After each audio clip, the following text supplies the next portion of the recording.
അപ്പം ഹായ്, നമ്മള് ഇന്ന് റിപ്പബ്ലിക് ഡേ ആട്ടാ, 26th ആണ്, ആലപ്പുഴയിലുണ്ട്. അപ്പൊ എന്റെ ബർത്ത്ഡേക്ക് ട്രീറ്റ് ഒന്നും ചെയ്തില്ലെന്ന് പറഞ്ഞിട്ട് ദിവൻ എനിക്ക് ഇങ്ങോട്ട് വാ, ഫ്രണ്ടിലോട്ട് വാ, എനിക്ക് വീഡിയോ റീൽസ് ഒക്കെ എഡിറ്റിംഗ് ചെയ്ത് തരുന്നത് കേട്ടോ. എന്റെ അനിയന്റെ ഫ്രണ്ടാണ്, എന്റെ അനിയനാണ്. പേര് പറ. അലൻ. ഇത് എന്റെ ഒരു ചൈൽഡ്ഹുഡ് ഫ്രണ്ടാണ് കേട്ടോ, ജിതിൻ ജോൺസൺ. എന്തെങ്കിലും ചളങ്ങിയിരിക്കുന്നു.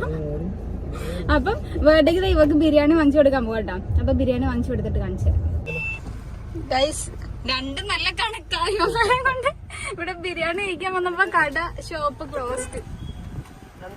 അല്ല, നമ്മളിതേ തിരിച്ചു പോട്ടെ. ഈ രണ്ടിനെ കൊണ്ട് വന്നപ്പോഴേ എനിക്ക് തോന്നി ബിരിയാണി കിട്ടത്തില്ലെന്ന്. വേറെ ഏതെങ്കിലും കടയിൽ പോയി. ഇവിടെ ക്ലോസ്ഡ് ആണ്. ഇനി 2 മണിയാകുമ്പോഴേ ഓപ്പൺ ചെയ്യത്തുള്ളൂ. ഇല്ല, എന്തെങ്കിലും ചോറെങ്കിലും വാങ്ങിച്ചെടുത്ത് പറ്റിക്കാം. ചോറ് മതിയാ? ഇല്ല ഗൈസ്, ബിരിയാണി എന്ന് പറഞ്ഞാ ബിരിയാണി. നീ ഇത് വാങ്ങിച്ചു തരും.